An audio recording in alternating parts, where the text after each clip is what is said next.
तो आज अपन जो इंग्लिश के अंतर्गत स्टार्ट करने वाले हैं वो यहाँ से अपन स्टार्ट करेंगे कि part of speech, parts of speech, SPECH, इनको अपन समझेंगे कि पार्ट ऑफ स्पीच कैसे हैं। किसी भी वर्ड को समझने के लिए, किसी भी सेंटेंस को समझने के लिए, उसके अंदर गहरी समझ को विकसित करने के लिए अपन पार्ट ऑफ स्पीच देखते हैं।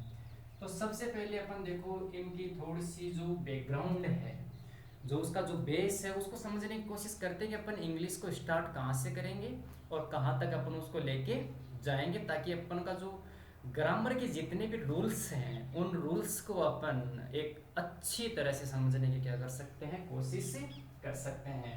तो सबसे पहले पार्ट ऑफ स्पीच के अंतर्गत अगर मैं बताऊं तो आपको अपन बात करेंगे नाउन की। तो नाउन को अपन समझेंगे कि नाउन किस प्रकार से कहाँ पे यूज की जाती है, नाउन्स को किस तरह से अपन अपने ग्रामर के अंतर्गत अपन उसको महत्व रखते हैं, महत्व उसको देते हैं। फिर उसके बाद में अपन अगर बात करेंगे तो नाउन के बाद में अपन बात करेंगे प्रोनाउन के बारे में। प्रोनाउन के बाद में अगर मैं बात करूंगा तो वो बात होगी एडवर्ब के बारे में, ठीक। फिर उसके बाद में अगर बात करेंगे तो वो बात होगी वर्ब के बारे में। और अगर नेक्स्ट अगर टॉपिक की बात करूंगा तो वो होगा एडजेक्टिव।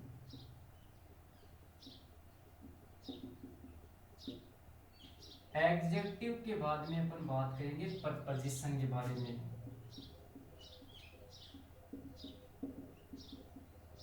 प्रपोजिशन के बाद में अगर अपन बात करेंगे तो वो होगा कंजंक्शन।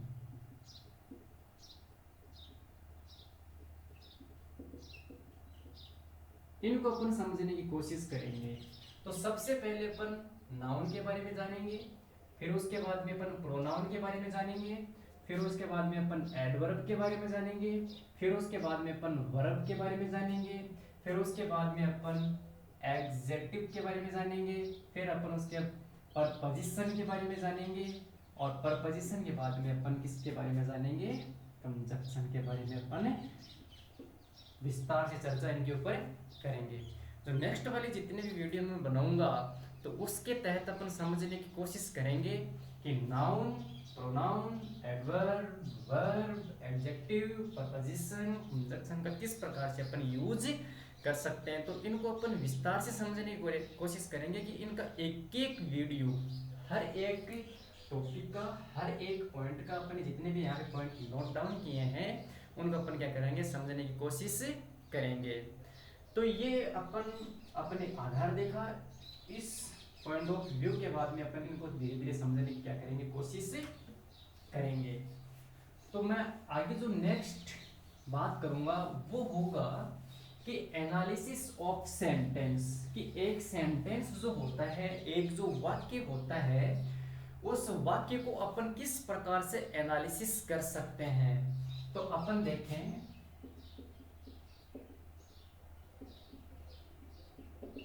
Analysis of sentence. अब देखो अगर एक वाक्य अपने सामने दिया हुआ है, कोई सेंटेंस अपने सामने दिया हुआ है, तो उस सेंटेंस को समझने के लिए अगर अपन थोड़ी सी अपने समझ को गहरी विकसित करने की कोशिश करें तो अपन उस सेंटेंस के अंतर्गत देखो क्या क्या देखते हैं। सबसे पहले अपन देखते हैं सब्जेक्ट, ठीक है। यानी कोई भी सेंटेंस अगर अपन देखेंगे तो उसके अंतर्गत अपन क्या देखेंगे, सब्जेक्ट को अपन पहले नोट करेंगे कि हाँ इसके अंतर्गत इस सेंटेंस में ये सब्जेक्ट है। फिर अगर नेक्स्ट की सेंटेंस के अंतर्गत बात करेंगे तो वो होगी वर्ब की।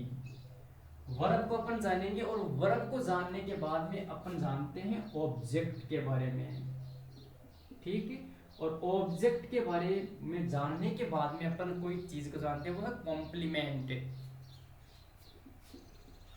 कॉम्प्लीमेंट के बारे में अपन जानकारी हासिल करेंगे और कॉम्प्लीमेंट को जानने के बाद में अपन हासिल करेंगे एडवर्बियल के बारे में।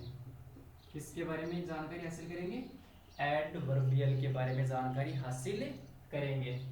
तो किसी भी सेंटेंस का एनालिसिस करने के लिए अपन सब्जेक्ट को ध्यान में रखते हैं, फिर उसके बाद में अपन वर्ब को ध्यान में रखते हैं, फिर उसके बाद अपन ऑब्जेक्ट को ध्यान में रखते हैं, फिर उसके बाद में अपन कॉम्प्लीमेंट को ध्यान में रखते हैं, फिर उसके बाद में अपन एडवर्बियल को क्या रखते हैं, ध्यान में रखते हैं।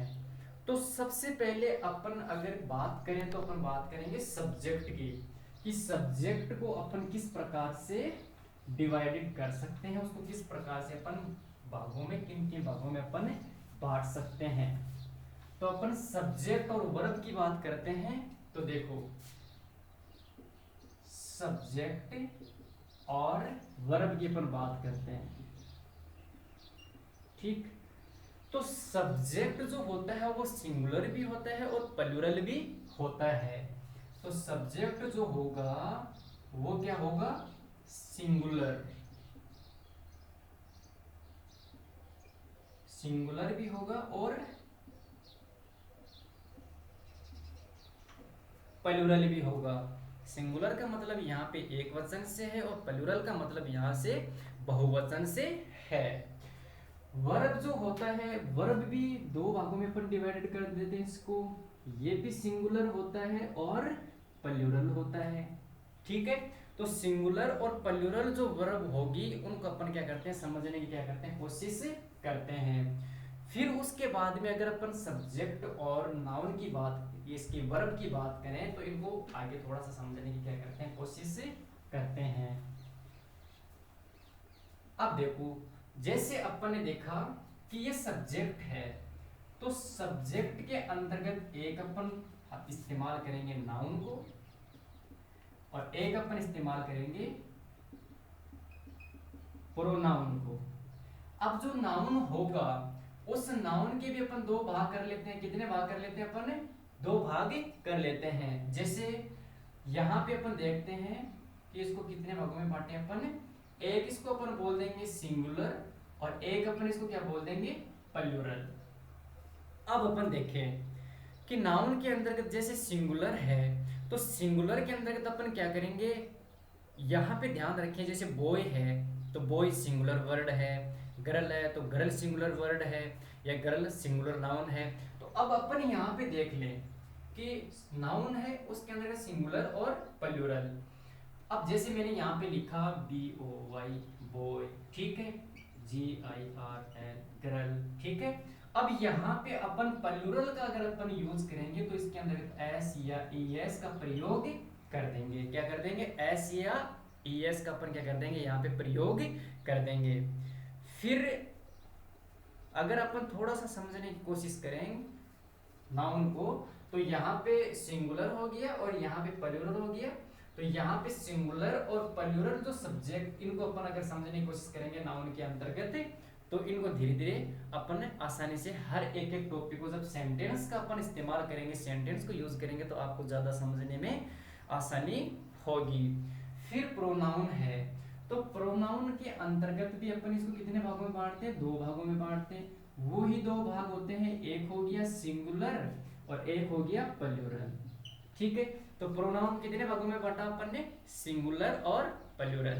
नाउन को कितने भागों में बांटा, दो भागों में। तो जो प्लूरल का अगर नाउन को अपन इस्तेमाल करेंगे तो यहाँ पे क्या लगाएंगे, S या ES का अपन क्या करेंगे, इस्तेमाल करेंगे। अब यहाँ पे बताओ प्रोनाउन है, तो प्रोनाउन के अंतर्गत अपन जो है तो उसके अंतर्गत अपन क्या करें, सिंगुलर और प्लूरल को कैसे विभाजित करते हैं। तो जैसे मान लो कि अपन सिंगुलर के अंदर अगर अंतर्गत देखें तो अपन देखेंगे ही, सी, इट, या फिर किसी का नेम, या फिर कोई भी सिंगुलर कोई वर्ड हो। इसके अंदर प्लूरल के अंदर क्या जाएगा, आई, वी, यू,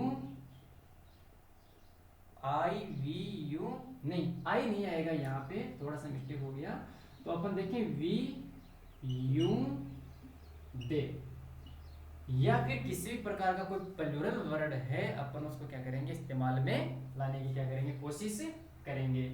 तो वी, यू, दे, और यहाँ पे अपन सिंगुलर के अंतर्गत ही, सी, इट, या फिर किसी का कोई नेम हो, या फिर किसी भी प्रकार का कोई सिंगुलर वर्ड हो, तो उनको अपन क्या करेंगे, यहाँ पे यूज में लाने की कोशिश करेंगे। तो सब्जेक्ट के अपन ने दो भाग देखे, उसके अंतर्गत अपन ने नाउन देखा और प्रोनाउन देखा। नाउन को अपन ने दो भागों में बांटा, सिंगुलर और प्लूरल के अंतर्गत बांटा।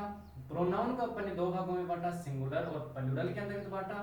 तो इसके अंतर्गत अपन ने क्या देखा, बॉयज यानी सिंगुलर वर्ड हो गया, और अगर प्लूरल अपन इसको बनाए तो एस या ईएस का अपन क्या करेंगे, यूज यहाँ पे करने की कोशिश करेंगे। फिर यहाँ पे अपन देखो वर्ब को देखते हैं, अपन क्या देखते हैं, वर्ब को देखते हैं। ये सब्जेक्ट की बात हुई, फिर उसके बाद में अगर अपन सेंटेंस जो वर्ब है उसको अगर अपन समझने की कोशिश करेंगे तो अपन देखो वर्ब की बात करते हैं। वर्ब को देखो अपन एक तो हेल्पिंग वर्ब के अंतर्गत देखेंगे और एक मेन वर्ब के अंतर्गत अपन इसको समझने की करेंगे कोशिश। एक तो हेल्पिंग वर्ब होगी, ठीक है, और एक अपन क्या करेंगे, मेन वर्ब। एक हेल्पिंग वर्ब हो गई और एक क्या हो गई, मेन वर्ब यहां पे हो गई। अब यहां पे अपन देखें हेल्पिंग जो वर्ब होगी और जो मेन वर्ब अपनी होगी, तो अपन देखो क्या करते हैं, हेल्पिंग वर्ब को और मेन वर्ब को भी कितने कितने भागों में बांट देंगे, अपन दो भागों में बांट देंगे, ठीक है जी। लो तो इन दो भागों में बांटेंगे तो एक तो सिंगुलर हो गया और एक अपन क्या करेंगे, प्लूरल हो गया। हेल्पिंग वर्ब को भी अपन कितने भागों में बांट रहे हैं, दो भागों में बांटने की कोशिश कर रहे हैं। तो यहाँ पे अपन देखें एक सिंगुलर और एक प्लूरल। तो अपन देखो सिंगुलर वाले जितने भी वर्ड हैं उनको अगर समझने की कोशिश करें तो वो देखो कौन कौन से हो सकते हैं, इज हो गया, वोज हो गया, और बताइए एक हैज हो गया, ठीक है, एक डज हो गया, ठीक है, ये हो गए इनके अंतर्गत। अब यहां पे अपन देख लें, यहां पे अपन आर हो गया, ठीक है, यहां पे अपन देखें वर्ब हो गया, ठीक है, यहां पे अपन देखें डू हो गया, ठीक है, यहां पे अपन देखें हैव हो गया।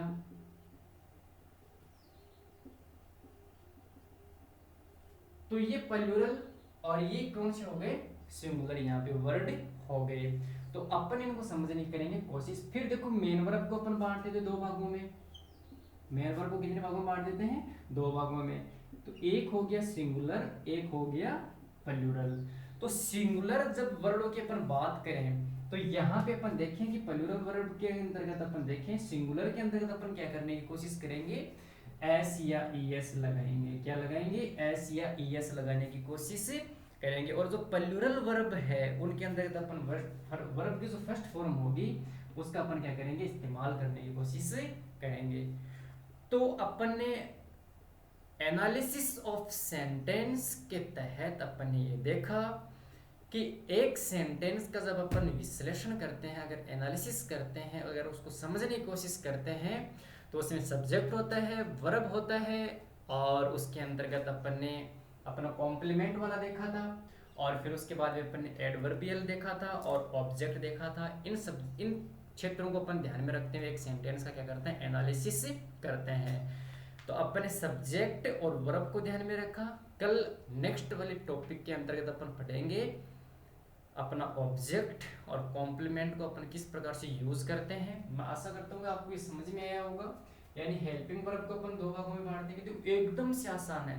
आपने हमेशा सिंगुलर वर्ड सुना होगा, आपने प्लूरल वर्ड भी सुना होगा, हेल्पिंग वर्ब किस प्रकार के अपन यूज करते हैं। तो अपन यहाँ पे देखो एकदम से नॉर्मली चीजों को अपन आसानी से समझने की कोशिश करते हैं कि सिंगुलर के अंदर इज, वॉज, हैज, डज, इन शब्दों का अपन प्रयोग करेंगे और अपन को अपने आप पता चल जाएगा। अपन को वहां पे अपन ने देखा था कि ना प्रोनाउन के अंतर्गत, नाउन के अंतर्गत किन किन शब्दों का अपन क्या कैसे प्रयोग करते हैं। तो जब अपन ने पूरे क्लासेस अपन कंप्लीट कर लेंगे तब अपन की एक अच्छी और गहरी समझ क्या हो जाएगी, विकसित हो जाएगी, और अपन को आसानी से इंग्लिश समझने में क्या होगी, मदद मिलेगी।